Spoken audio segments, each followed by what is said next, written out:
9:15 নাগাদ হাজরা মোড়ে জমা হন এবং তারা সদুয়েক কর্মী একযোগে মুখ্যমন্ত্রীর বাড়ি যাওয়ার যে অ্যাপ্রোচ রোড অর্থাৎ হাজরা থেকে কালীঘাট ফায়ার স্টেশন যাওয়ার যে রাস্তা, সেই রাস্তা দিয়ে হেঁটে যাওয়ার চেষ্টা করলে পুলিশ প্রথমে রাস্তায় গার্ডরেল বসিয়ে দেয়।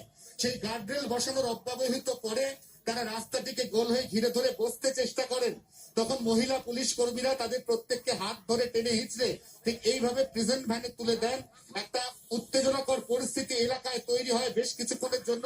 হাজরা মোড়ের মতো গুরুত্বপূর্ণ রাস্তায় সপ্তাহের দ্বিতীয় কাজের দিন ব্যস্ত অফিস টাইমে যান চলাচল পুরোপুরি স্তব্ধ হয়ে যায়। পুলিশ তারপরে অ্যাক্টিভ রোল প্লে করে এবং তারা এখান থেকে সমস্ত অবরোধকারীদের মোট 4টি প্রেজেন্ট ভ্যানের মাধ্যমে গ্রেফতার করে এই মুহূর্তে লালবাজার সেন্ট্রাল লকআপে নিয়ে গিয়েছে। হাজরা মোড়ের পরিস্থিতি আগের থেকে কিছুটা ভালো, তবে এখনো দীর্ঘ যানজট রয়েছে। সবে মাত্র এখান থেকে অবরোধকারীদের তোলা সম্ভবপর হয়েছে।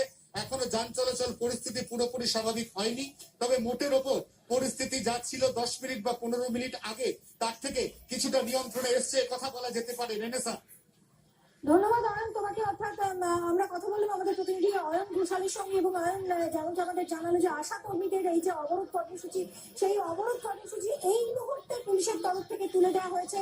বেশ খানিকক্ষণ যানজটের পরিস্থিতি তৈরি হয় এবং একাধিক দাবিতে তাদের যে আয়, সেই আয় নিয়েও কিন্তু তারা বিক্ষোভ প্রদর্শন করছেন এবং সেই বিক্ষোভ অবরোধের যে পরিস্থিতি তৈরি হয়েছিল সেই পরিস্থিতি এই মুহূর্তে খানিকটা স্বাভাবিক আমরা বলতে পারি, কারণ প্রেজেন্ট ভ্যানে ইতিমধ্যেই তুলে নেওয়া হয়েছে যারা অবরোধ করছিলেন।